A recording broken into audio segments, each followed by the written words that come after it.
Hello everyone, hope you all are good. As we all know that we are facing the lockdown period and the country is in the critical situation right now, but Rogold Academy will not let your studies suffer in this situation too. You all know that we are posting several videos on different subjects for different classes. So here I am with my subject, that is information technology or computer science, for class 9th today. My topic today is IPO cycle and functional components of computer. Before going ahead with this topic, I would like to clear one thing, that learning computer science or information technology is not a rocket science. It is very simple. It is very related to our day-to-day life because computer is made by the human mind only. So it is just related to our day-to-day life. If you relate with this with your current life, you will understand the topic very easily. So here I am with my video in a very simple way. Hope you all will like it or you all will understand it very well. So my topic is IPO cycle and functional components of computer. Computer works very simply. It works with a basic formula, that is IPO. I stands for input, P stands for processing, and O stands for output. So here we are. Input, processing and output. Input is the one which is given by the user. Processing is that stage where the processing or execution or the given input is executed for as per the given instruction. And then the results are provided, which is known as information or output. IPO cycle is a very basic formula which we people also use in our daily life. As you and your friend is talking, your friend asks something to you, then the question, when you listen from your friend, that is an input to yourself, and then you analyze that question, you think about that, then that is the processing which is done by your mind, and then the answer which you provide to your friend is known as output. So this is the very common thing which we use in our daily life, and on this concept our whole computer system from a micro one to the mainframe or the supercomputer also works on this concept. So here we are having several examples for this. Like the first one is to solve a mathematical problem. If we give any mathematical problem to the system, then the digits or the operations like plus, minus, addition, subtraction, multiplication, whatever you are giving to your system is known as input. And when the system analyzes that, when the system executes that problem, that is known as processing. And when the results came out, that is known as the output. The next one is to play an audio file. We all used to listen audio file, or we all used to listen songs in our system. So the audio file which you provide to the system and you save in that system, that is known as input. When the system plays that audio, that is known as execution or the processing. And when you hear by your speakers, that is known as the output. The next one is to play a video.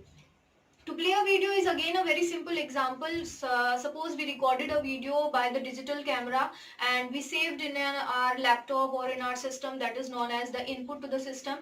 When the system converted it into the binary signals, that is known as processing. And when you watch that video on the monitor, that is known as the output. The next one is to enjoy your favorite game. That is again a very simple example and the combination of audio and video files.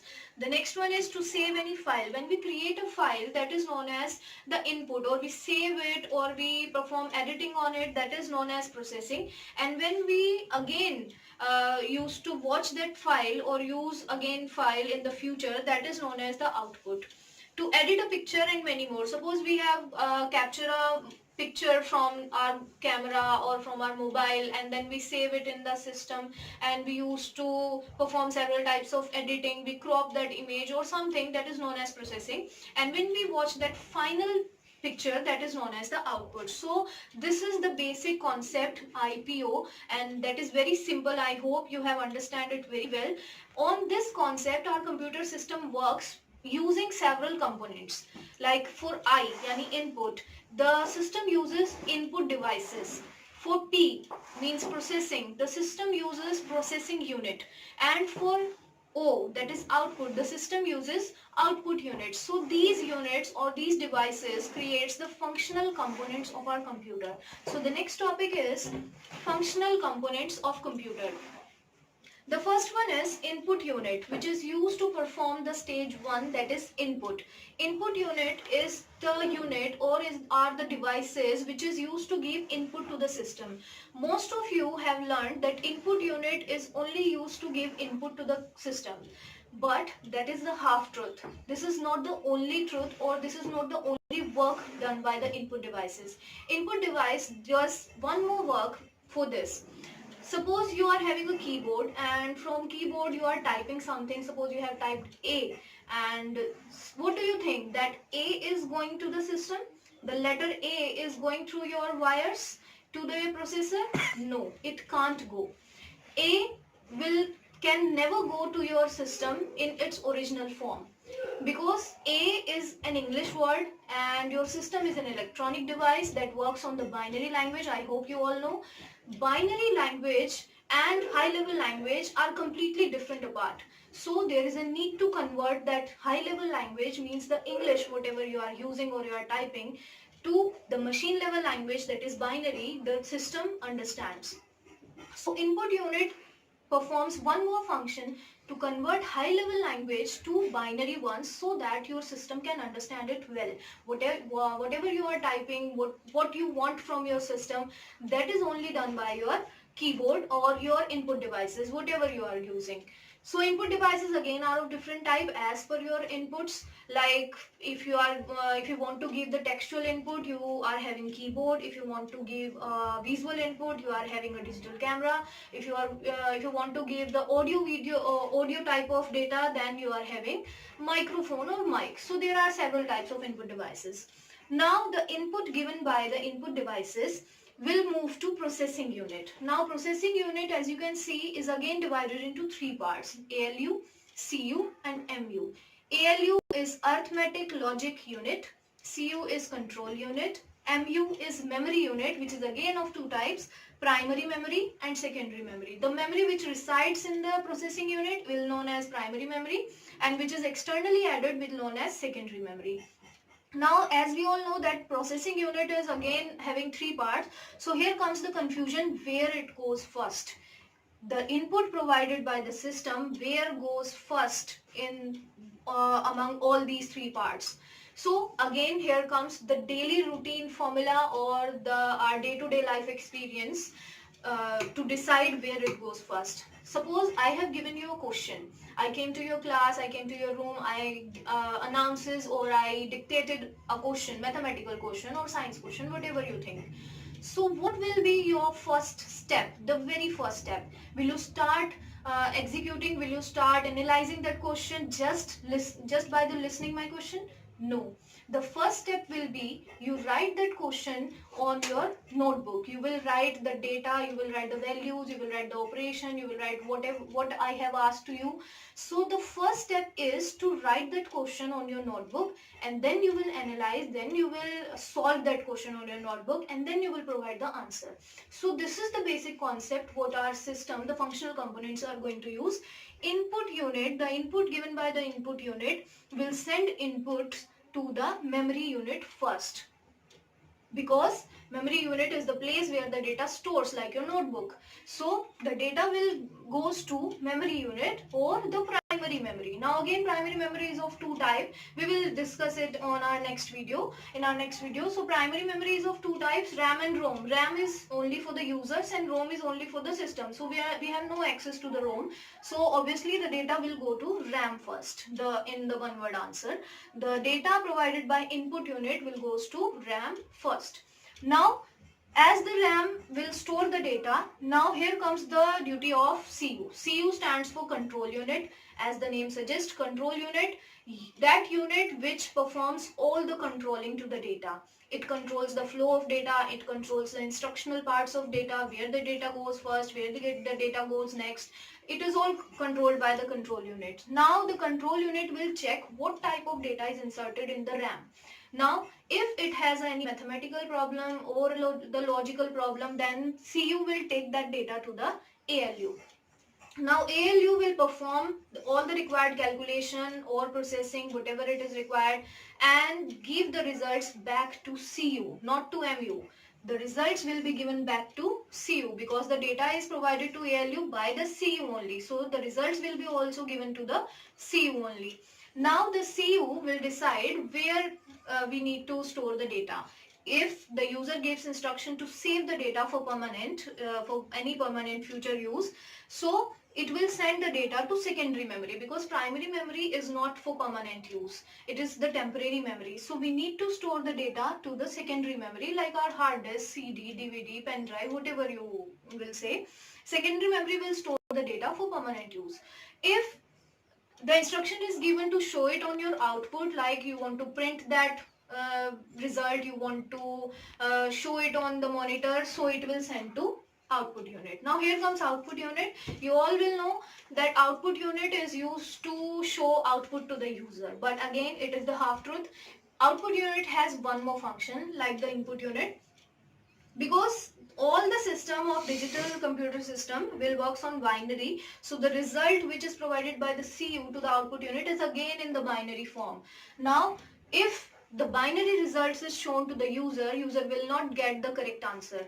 He will not understand. There might be any ambiguity in understanding. So output unit performs the conversion from binary language to high level language, means the machine level language to the human level language, which the human can understand, high level language. So output unit will convert that from binary to high level language and will show the output to the user.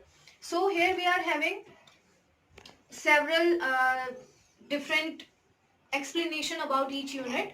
The first one is input unit. As I have already told you, it is used to provide input to the system and it converts high level language to machine level language or binary, which is very important for class 9 student.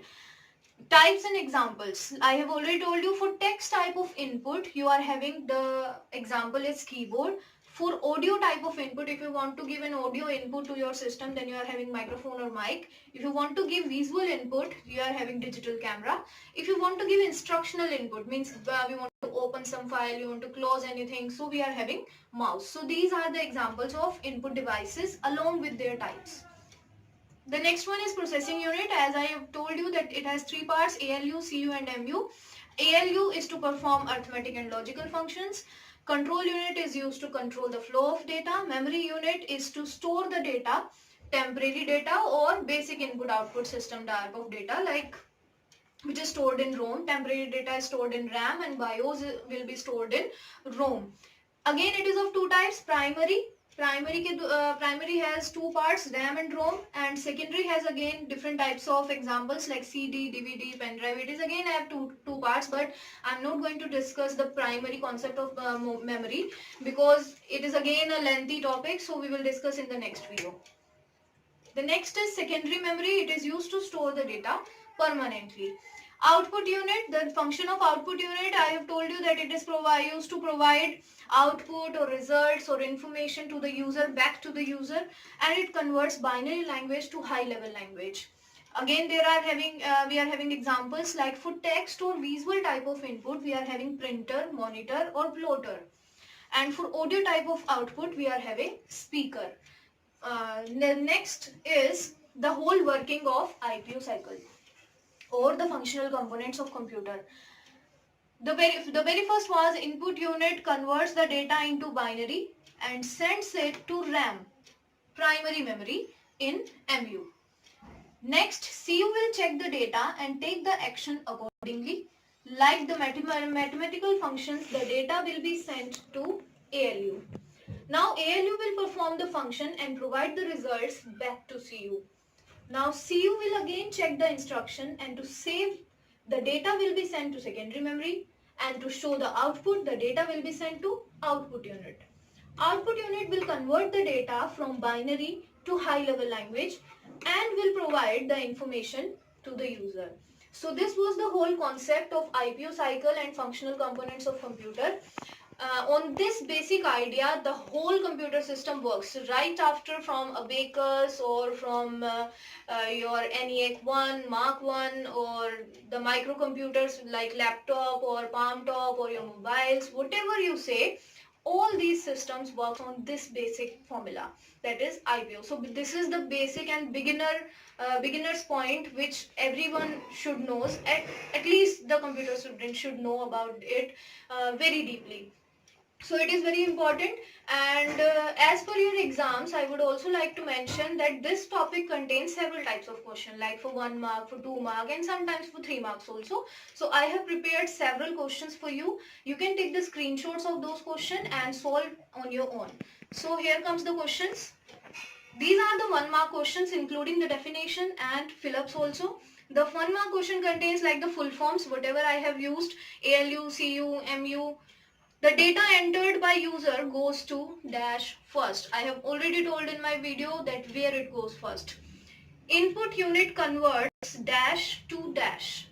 Input unit converts what to what. And for a clue, I would like to say we are talking about the languages. From which language to which language. Output unit converts again dash to dash. Output unit works just opposite to input. The examples of primary memory are dash and dash. The examples of output unit are dash and dash, any two. Next are 2 marks question. What do you understand by IPO cycle? Draw its diagram. These are 2 marks questions. Differentiate between input and output unit. Here you can write the definition, here you can write the types, you can write the examples.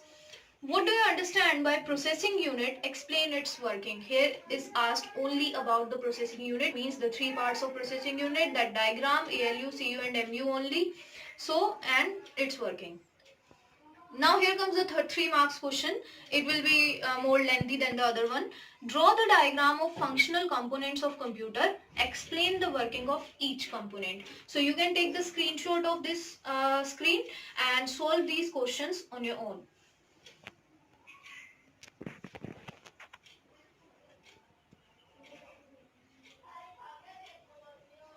So I hope you like that video and you will understand all the concepts very well.